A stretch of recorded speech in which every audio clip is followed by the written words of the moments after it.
Hello everyone, I'm glad to present you my capstone project, Wearable Devices in Detecting Anxiety and Depression. So, the World Health Organization defines mental health as a state of well-being that enables people to cope with stresses of life, realize their abilities, learn, work well, and contribute to the society. Traditional ways of monitoring mental health-related problems such as anxiety and depression are based on self-assessment and clinical measurements. However, they do not always provide a continuous monitoring, thus they also do not provide timely detection. While timely detection of mental health-related problems accompanied with a proper treatment, reintegration programs, and intervention programs can reduce the burden of mental health-related problems worldwide significantly. Now let's look at some of the trends. In India, suicide deaths among youth increased by about 70% during exam seasons. In Canada, psychiatric hospitalization among adolescents rise by 25 to 50% during, again, exam months. Or in United Kingdom, suicide attempts among youth increases by 30% during exam terms. These are trends that are repeatable worldwide, no matter the part of the world. So we wanted to see if there are research papers, academic work that's been dedicated to using this real-life stressful situation. And after doing a careful literature review, we have found several successful cases. For example, Hammond et al. Focused on 90 Lebanese students, and they monitored heart rate of the students 1 hour before, 2 hours during, and 1 hour after academic exam. As a result, they found the highest heart rate among the students before the exam. The students were from 4 different years of studies, and when they compared it, the highest heart rate was among the first-year students, and gradually it actually decreased depending on the year of studies. Here are some of the classical methods, devices used to monitor heart rate. And we've been thinking about finding the most appropriate device for our research and experiment. For example, we can see finger clip pulse oximeter. We can also understand that this is not convenient for continuous monitoring, since it needs to be fixed. The person's hand needs to be fixed. Then we have chest strap monitor, which is again not very convenient for continuous monitoring, since it needs to be fixed from time to time, and there were cases when it caused skin irritation. And the most famous and traditional one, electrodiagram ECG machines. These are not also convenient for continuous monitoring, since they are not portable. So we decided to find a widespread device that is also research proven. We decided to see if academic research papers used anyhow Apple Watch in their experiments. And after our literature review, we found many cases. For example, Hernando et al. Used Apple Watch and conducted experiments on 20 students, and they compared Apple Watch's heart rate readings with Polar H7 device. There were 20 participants, and Apple Watch actually showed 90% accuracy and reliability. It missed only about 10% of the beats, and this might be just because of the poor skin contact, since when Apple Watch is not placed perfectly, it might miss some of the beats. So then we started to focus on the sensors Apple Watch has and how it works. The key sensor that Apple Watch uses for heart rate monitoring is optical heart rate sensor, and it uses the method called polysomnography, or PPG. Since blood absorbs green light, Apple Watch shines green LED light into the wrist, and based on the amount of level of absorption of the green light, it calculates heart rate readings. Throughout the years of the usage of Apple Watch, developers also added other sensors in order to better it. For example, ECG sensor was added for more heart rate accuracy. And from the first year of its use, there were many cases where users faced some challenges which had engineering solutions.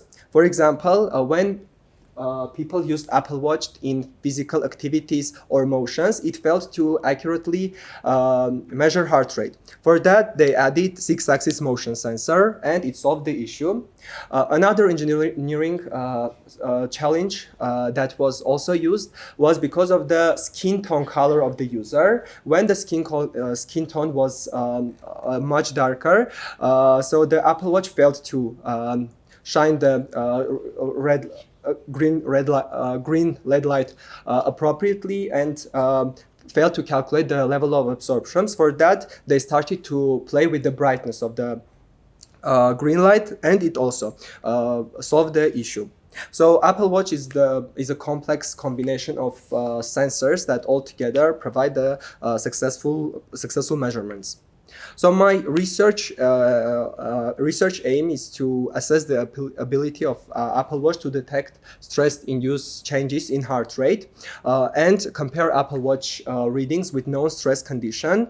Of course, see what limitations we face, and overall the goal is to develop a method for early detection and continuous monitoring for heart rate to support mental health assessment and intervention. Now let's talk about the experimental procedure. So the participants of our experiment were chosen based on the availability of the Apple Watch.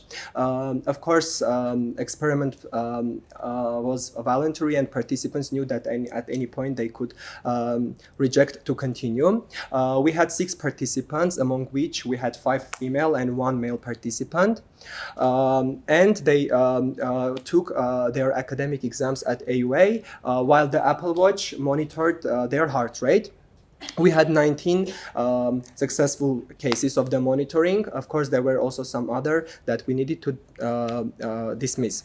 So Apple Watch monitored heart rate starting from 1 hour before the exam to see participants' pre-exam psychological state. Then we had continuous monitoring during the exam, and of course 2 hours after the exam to see recovery patterns. We also decided to combine a modified GAD-7 anxiety scale. This is, again, research-proven method for self-assessment of anxiety. We wanted to also compare these results with psychological state of the participant. So when the experiment was conducted, it was time to work with the data.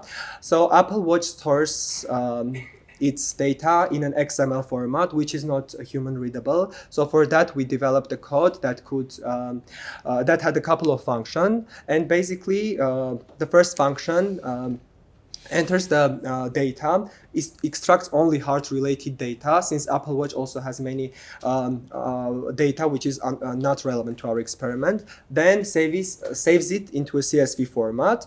Later on, what our code does, it already starts to work with the CSV file, which only has Apple Watch's heart rate related data, and it converts it to our date and time format. And through 3 functions at the bottom, we can represent now the data either as a graph or as a table. We also had measured participants' heart rate data on a non-exam day to have a comparison. So now let's look at some of the data we have. Here's an exam on, for example, February 27. The blue graph represents an exam day. The orange one represents a non-exam day. And highlighted red part shows exam period. Here what we can see is first of all, exam day has many more fluctuations, which is one of the indicators of anxiety. Then another thing we can see is right before the exam, heart rate reaches its peak, exceeding 160 beats per minute. Throughout the exam, again, we can see higher heart rates on the exam day. After the exam, we can see that heart rate gradually wants to stabilize and get to the baseline. However, right in the end or a bit later after the exam, there are again higher heart rate readings.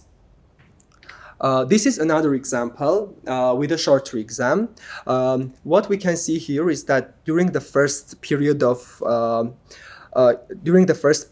exam, heart rate again reached its peak, exceeding 130 beats per minute. And after the exam, we can see that heart rate again tries to stabilize. It's lower than before the exam. However, it's higher than compared to the non-exam day. When we compare all the 19 cases we have, all of them have similar patterns. As I already mentioned, pre-exam state some period of exam shows the peak of that day, the highest heart rate. Usually after the exam, we see that heart rate tries to get to the stabilized baseline level. However, there were also many cases of personal individual differences, which of course is the fact of every person reacts to stress individually. So when the data was ready, we wanted to also try and see if machine learning would work on that. For that, we trained 5 models, and among them, decision tree showed the highest accuracy with 70%. We totally understand that the data was very limited to do the machine learning, only 19 cases. However, we wanted to try it and see if in the future we can also add this in our research with a broader exam and more participants, of course. So our research proved a positive correlation between self-reported stress and psychological measurements by the Apple Watch, and findings support the potential of wearable devices such as Apple Watch in mental health monitoring. Apple Watch effectively tracked psychological changes during the exam, and exams proved themselves to be a real-life valid stress situation. In our research, we also developed a complete stress detection methodology using wearable device and self-reports, where we also talked about all the limitations we faced throughout the experiment, which we want to improve in the future work. For example, in this phase of the experiment, we considered factors such as heart rate related illnesses. However, we did not control factors such as caffeine consumption, sleep, physical activity, which also significantly changes heart rate. So we also want to do that in the coming experiments. We want to test it in real-life stress environment other than academic. We did the literature review and found driving in a heavy traffic to be one of the stressful situations. In the future, we are planning to do experiment with that. Of course, train machine learning models since it showed high potential. Overall, apply this method for early stress and anxiety detection, and in best scenario, suggest integration into university wellness program to support students' mental health. At the end of my presentation, I would like to thank Dr. Harutyunyan for his guidance and support throughout this year. All the weekly meetings helped me stay organized and consistent to continue our work. I also want to thank Nazeli Terpetrosyan for her contribution in the machine learning part. Overall, I'm super grateful to AUA for especially engineering department for the growth and opportunities, and in the end, of course, my family and friends. Thank you. If you have any questions.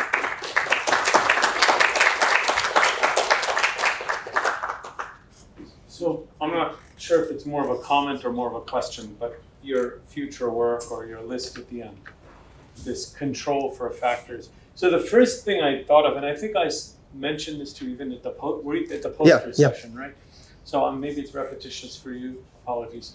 But you know, it's like if someone asked me, is this room hot?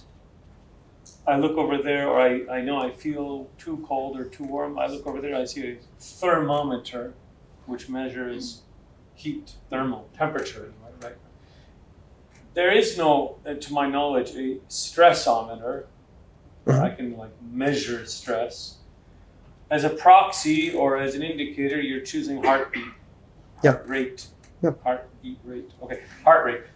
And I just feel like intuitively, I haven't read any of those studies, but like factors like caffeine or extreme joy or extreme exercise or extreme, I don't know what else, makes my heart beat fast versus stress, which may, or in the case of your presumption that it actually causes not just high heart rate but fluctuation. I think so. There's like something else going on there. I just feel like the confidence level we have is like, what are we actually measuring versus what are these confounding factors? Seems to make me nervous, make my stress go up, or something about like how successful can any study be in this regard. So I'm not saying it's not successful. I just wonder, is stress too complicated? Is it too should I measure heart rate plus get a photograph? That kid looks angry right now.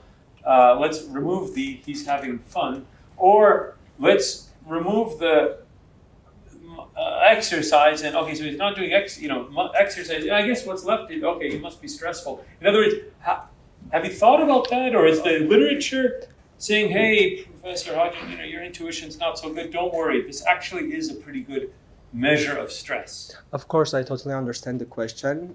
So right before starting this research, we were considering all the possible factors that we can check of the participants to see the stress, anxiety, and heart rate is not the only one, but it is one of the key factors that changes within the person throughout the experiment, and it is research proven.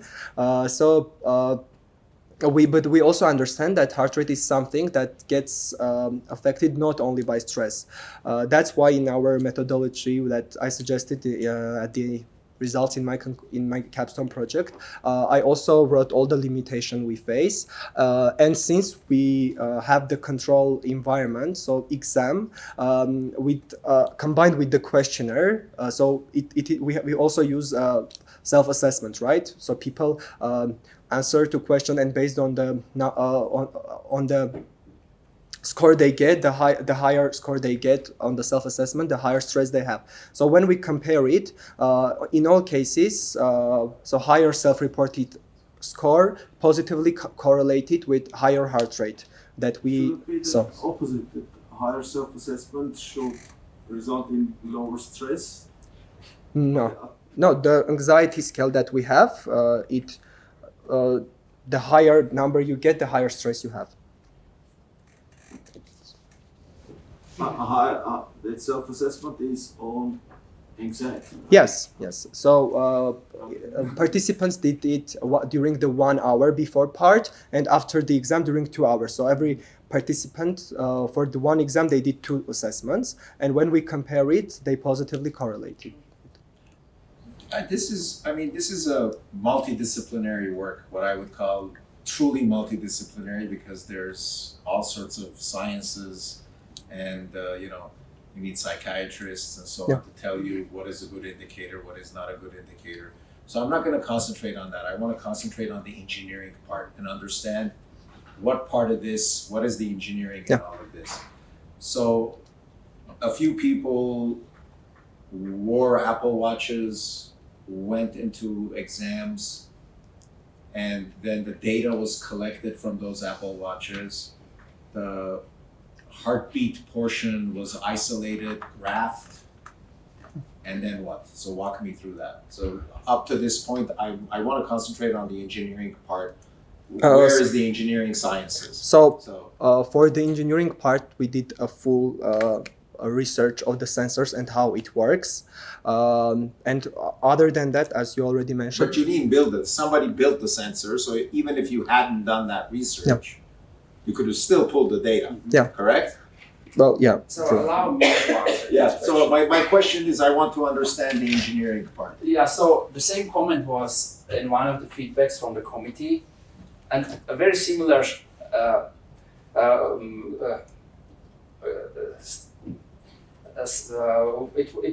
some like 60 to 70 years ago, there was a similar sentiment against FEM, whether it's engineering or not. Today, I think no sane person will say anything against FEM being engineering.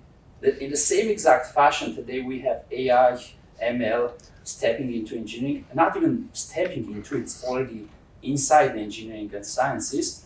And to prove my words, and it was also a motivation for us, the very last Nobel Prize in Physics was for ML. No, I understand. So So- that's why I said, walk me through it. So you've pulled the data, and you've plotted the data, and then what? So, there's So the this ML was- part. Explain the ML part, because the ML part was a single chart with a few algorithms and some number. So this was, if you look at it from another perspective, this can be considered as a systems engineering tool. Design of experiments, collection of data, data analysis, right? And then on top of that, machine learning. We decided not to go too deep into machine learning at this point because there's still a lot of unknowns. There's still a lot of biases that we need to figure out. It shouldn't be, but there may be some leakages too, which we need to confirm. It was the methodology, the design that we were aiming for this capstone project, and that was done very successfully. Again, there are some corners that we need to round a little bit, but other than that, I think this is a valid engineering problem because it combines everything that is a task of engineering. I have a question. So here you have analyzed, you have used ML, but as you mentioned, it's quite few data for ML. Yeah. So, okay, agree. And in order to decide whether run a forest makes sense or not, it is not there. So still, once we have collected more data, then you need to analyze it again. That is, but the question is, have you also looked into this from a different point of view rather than using ML algorithms? You have tried. If you did. I didn't So understand. the question is, this is you have tried with ML, but this is not the case that ML can be used for. Yeah. It is not. Just, applications. Machine What else learning. You have tried to analyze this data, and also the second point. So the second question is this graphic. It is showing one person. Yeah. Rate rate So or these are average? just two examples. I mentioned we had 19 examples of such graphs. I didn't include, of course, all of them. They are in the appendix of my research paper. Machine learning, as you already mentioned, was just to see if we have potential in the future to use it. Other than that, our aim was to develop a method which we successfully did. So actually, it's a big fight between engineers and computer scientists whether when you have, let's say, 19 data points, can you do ML or you can't do ML. In computer sciences, they have thousands or if not tens of thousands or millions of data points. And they say, oh, you have 20, 50 data points, you should not do ML. But it was proven many times in many papers that in engineering that we don't use synthetic data, which computer science people use. We use real data, real engineering data, for which you cannot have thousands of data points. So 19 is okay to use. 19 it's still low. In reality, it should be 50 or 100. But again, this was what we managed to collect in the last several months. Yeah, but in that case, mainly statistical method can be used, only not going into well- ML, because ML is for finding patterns from like a lot of things. Exactly. So again, we didn't go deep into ML, specifically because Artur's knowledge in ML is not that high. But like here in the background, there's a lot of, as you said, trends that we are trying to find. And there are trends that just simple statistics will not be able to find. And for ML, we are actually out of this. We are actually like extracting like something like 30 different statistic measures and then doing ML on it. So if you just take one. So the idea overall was to try ML on this data. No. Not just try, develop a methodology. ML. This work is going to be continued next year on larger scale and on like with more fundamental approach. But the approach, like the methodology is already developed. So we are just going to collect data and then machine learning is going to be more like comprehensive. Just to add, machine learning was not one of the goals of the current research. It's just when we started to collect the data, we understood what we can try to see and if we can continue it in the future. So our main goal was to like conduct the experiment and see what we face, what limitations we have, and to include all of the factors in the methodology. So maybe I'll just make another comment. I'm still thinking about my question, which wasn't really a question, more of a comment then too. But I also wonder, like, you know, they say like a little stress is good, or is it like good stress or bad stress? Yeah. Or, you know, I think like I'm not a doctor, I'm not a neuroscientist, but my casual dipping my toes in the swimming pool tells me that I'm not so sure like humanity really understands stress very well. And I just wonder like for the, so here's one way to phrase the question. Let me assume you had an infinite budget. And I say, oh, forget Apple Watch, whatever. Like, you can take any data you want, not magic wand, but I mean like data collection anyway. What data would you collect to then be able to say that right now he's experiencing, he's 0 to 100, he's 74, no, it's coming down to 63, oh, getting stressed 80. I mean, what data would you even collect? So if I consider to answer the question in the scope of my research that I already did, my answer would be again heart rate. And the idea is like not to, like whenever once we see a high heart rate, it means that we have a stress. The idea is to have a continuous monitoring and with self-reported assessment. And this method gives us the most possible way of finding out whether the person has a stress or not. And so if two things, heart rate plus I have a knob and I keep turning it to the right when I feel more stressed and to the left when I feel less stressed. No, those two things? It's not just like one click, like there are several questions and like whenever... Forget questions. I want to know like what ideally would you collect data if you had every sensor known to man or not known to man? I want to know like if I want to measure stress, what am I supposed to measure so I can then tell you very stressed, medium stressed, low stress, no stress. Huh? Cortisol measurement live, and that's it. And cortisol does not get there's no cortisol and for other reasons. Right. So there's a good cortisol and bad cortisol. Oh yeah, that's what I thought. When you wake up, so I'm saying like I think it'd be interesting, and I don't want to get too philosophical. I get that that's out of scope, but I think it's really important. I mean, if our goal is to eventually say, well, look out, you're getting stressed, drop your classes, they give you stress, look at that. No, the idea is... Or something, whatever is the end goal, I think that it's a very murky, it's a difficult He's got a point. Every question time I come answer. up the stairs, Bahramyan stairs, right. and In look at fact, that. It'll be like worse than That's a Buddhist. bias.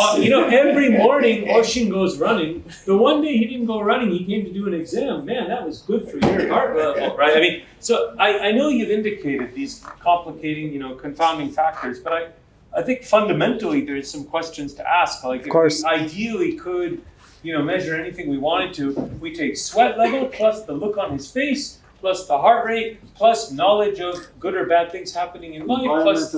Well, ideally the person should see a psychologist, but unfortunately in Armenia, like mental... So the problem that the thing is, limited budget.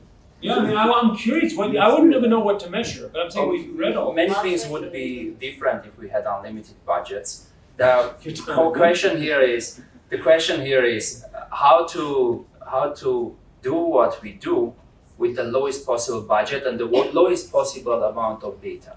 True, and knowing what the limits of that is. Yeah, of course. I agree. So anyway, it's more of a comment. I think it's good food for thought for designing any scientific experiment. These are very fundamental questions to ask up front and at the end. Thank you. Good.